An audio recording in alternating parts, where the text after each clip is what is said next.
did it with a lot of hard work and dedication. And I can't pronounce her last name. She'll pronounce it for you, but it's Irene. Welcome and congratulations. Thank you.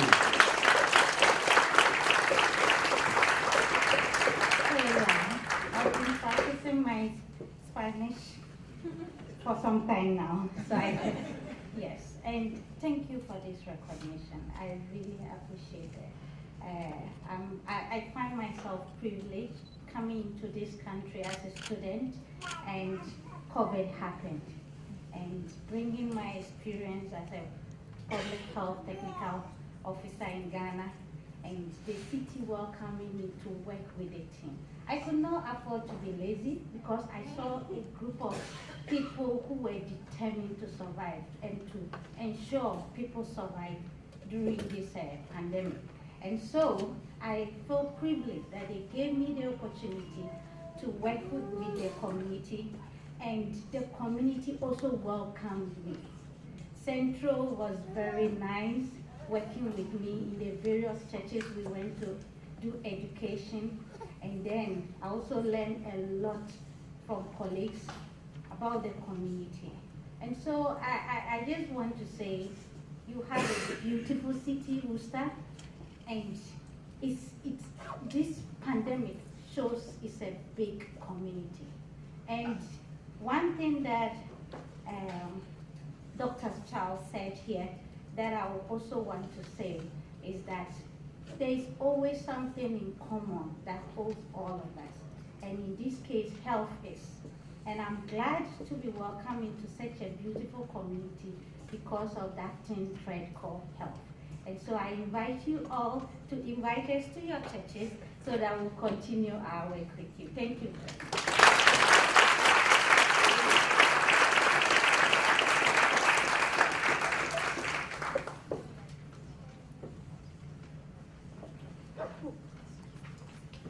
Before we recognize the last person for the day, there are two groups within the Centro family that did amazing work during the COVID-19 pandemic that hit not only the world and our nation, it also hit our communities very hard. And the Hispanic community felt the brunt of the rage of this pandemic.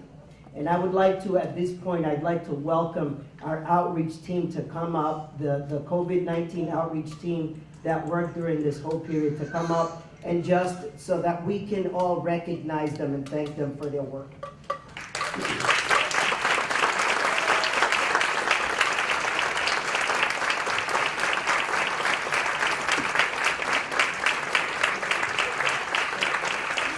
I lost count of all the activities that we did. I lost count of all the vaccines that were distributed. I lost count of all the tests that were done and distributed. I lost count of all of that activity, but what I did not lose count is how committed these folks were to making sure that our community received what it needed, received information so that they could make a decision.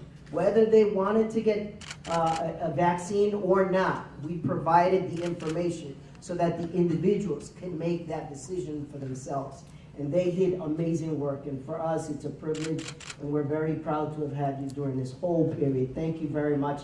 Led by John Marion. Danny, who a lot of people know in our community.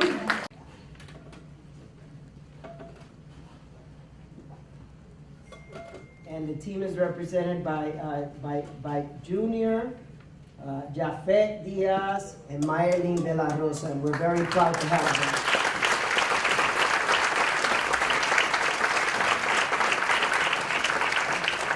them. We had to make 2 phone calls to the public health department throughout that COVID outreach, throughout the pandemic. And that was to inform them that we had an outbreak of COVID at Centro in 2 different occasions. I want you to know that we only closed the food pantry twice for more than 3 days. Only twice during 2 weeks. And that was because of their hard work, their dedication, and I also want to extend my thanks and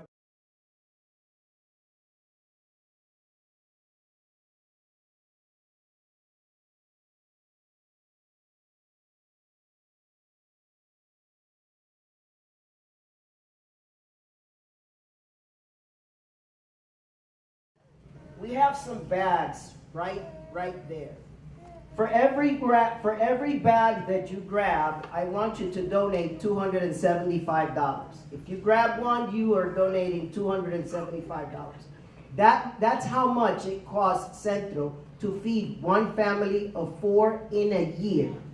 Imagine how much you invest in food for your family annually. It costs us $270 before you don't have to pay us today. Give your name, grab a bag, because we desperately need your support for our food pantry. Everybody talks about how much they want to give. They are committed to hunger, right, to eradicating hunger, but no one wants to pay to make sure that we have the staff sufficient for operating our food pantry. We're thankful to the city of Worcester, and the city manager is here, and they're very committed to supporting our organization. But other than this, the city of Worcester, there are no other supporters and funders of this organization, of this vital organization that serves. It's a distinct pleasure and an honor for me to introduce the next person who is being recognized. And I wish we had the video, but I invite you to go on our Facebook page and click to see the video of this amazing man.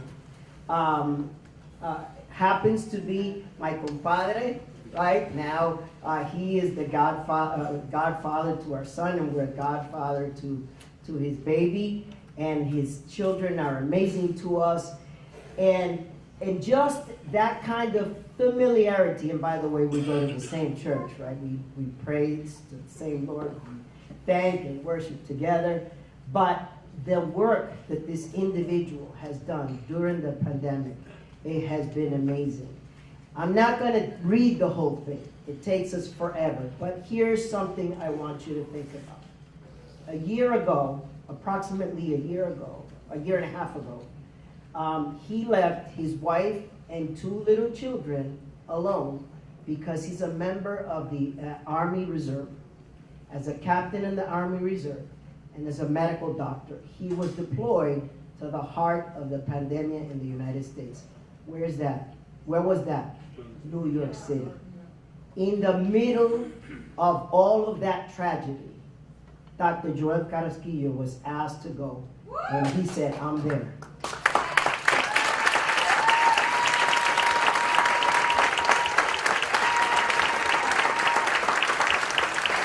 He's a medical doctor at UMass Memorial Healthcare System. Read his bio. It's very interesting, but we're pleased and honored to have you. Thank you very much.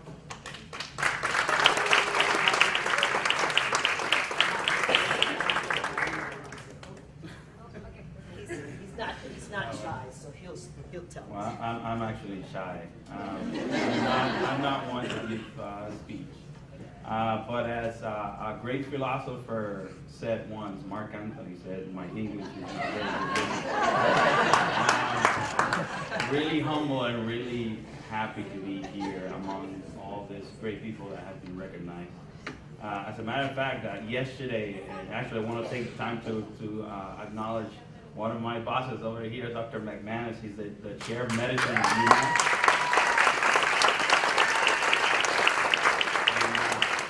So yesterday we were actually talking to a group of underrepresented minorities, college students, and we were talking about success and what that looks like. And it's very different for each, every one of us. Success is very different in many different pathways. And one thing that I mentioned them that I think is pertinent today is that our life and our careers are dictated by seasons. And it's your responsibility to have the knowledge and to have the audacity to recognize which season are you in.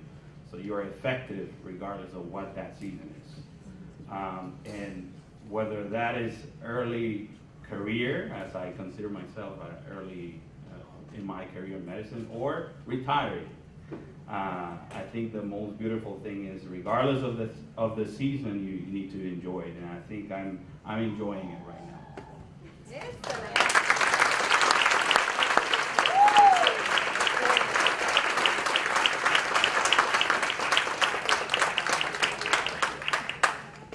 Thank you. begin? Can somebody tell me what time it is?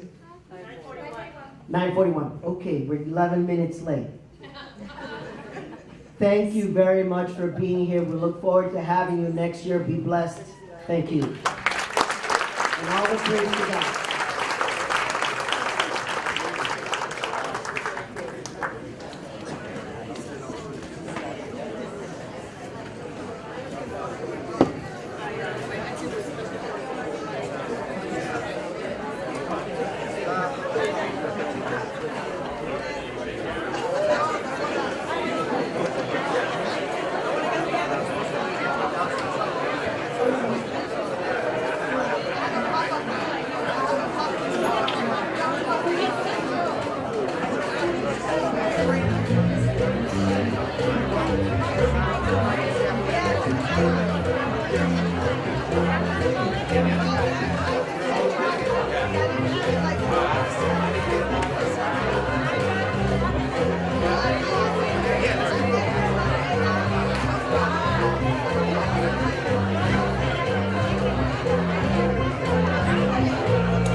Ven, vámonos con una entrevista ahí. Ok, ¿dónde está el micrófono? Míralo aquí.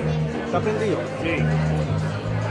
Dime, ponte los headphones, dime si me escuchas. ¿Me oyes? ¿Me oyes? ¿Me oyes bien, Josie? ¿Me oyes excelente? ¿Me oyes bien? ¿Todavía? ¿Todavía? ¿Oh, yes or no? Yes or no. Ya, Josie, estamos bien ahí. Ready.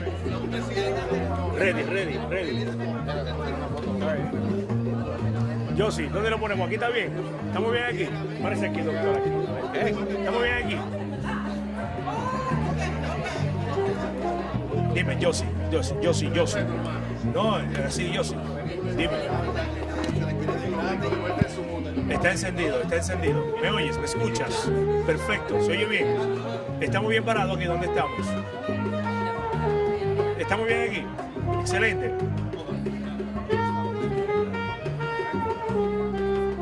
Estamos bien. Me avisa, me da un toque. Bien, señores, seguimos completamente en vivo. Estamos a esta hora en el desayuno para celebrar el mes de la herencia hispana que organiza Centro. En esta ocasión nos encontramos en el Polar Park. Específicamente estamos en el DCU Club del Polar Park. Y voy a conversar con una persona que fue reconocido hoy aquí, además de pues agradecerle, ¿verdad?, por sus servicios, el doctor Carrasquillo. Doctor, ¿cómo estás? Un placer, bien contento y me siento bien humilde. Esto es una gran actividad que todos los años están haciendo y me siento bien afortunado y bien contento de ser parte de ella. El reconocimiento de hoy, doctor, ¿de qué se trató? Bueno, ellos estaban reconociendo a los héroes de la pandemia y durante la pandemia, de verdad, como proveedor, pues he estado en directo trabajando con esos pacientes en el hospital y siendo parte de la reserva del ejército de Estados Unidos. Al principio de la pandemia, pues yo fui enviado al corazón de New York, a uno de sus hospitales, a tratar a esos pacientes durante 3 meses. ¿Cuál es la mayor satisfacción, doctor, para ustedes, los expertos en medicina, y más usted que sirve al Army de aquí, de Estados Unidos?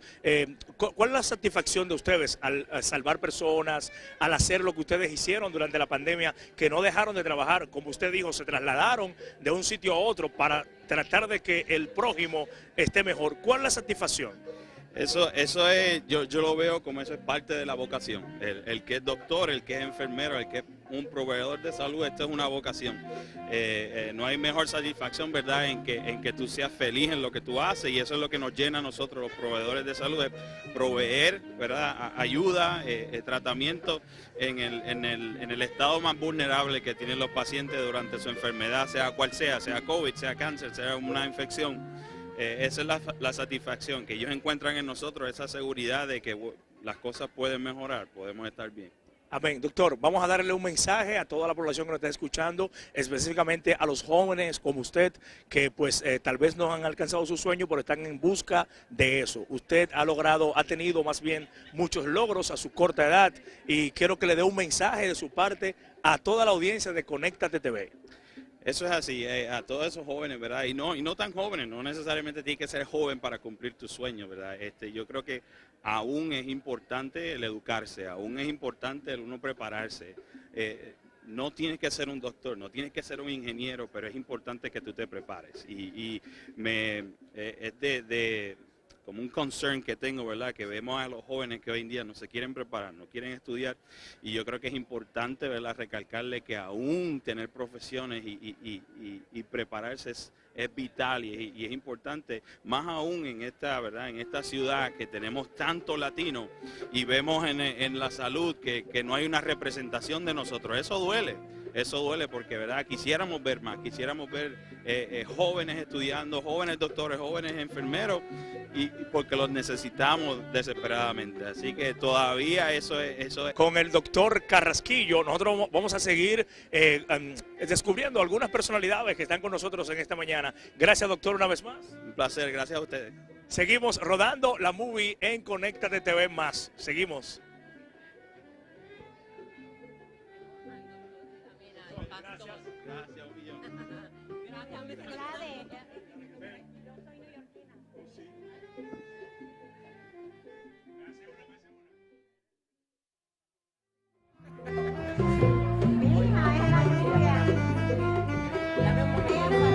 Perfecto. Usted no se va ahora, ¿vale? Pero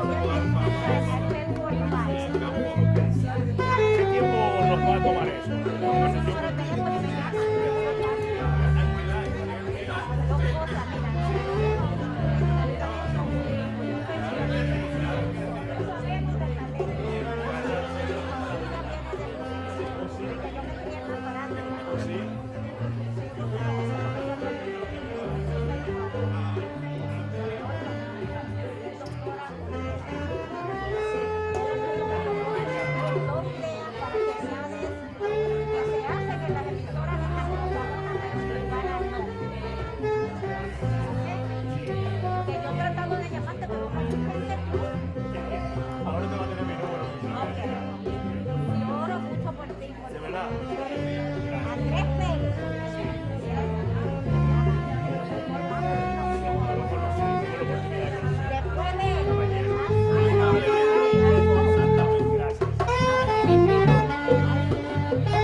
Hola, hola, hola, hola, hola, hola.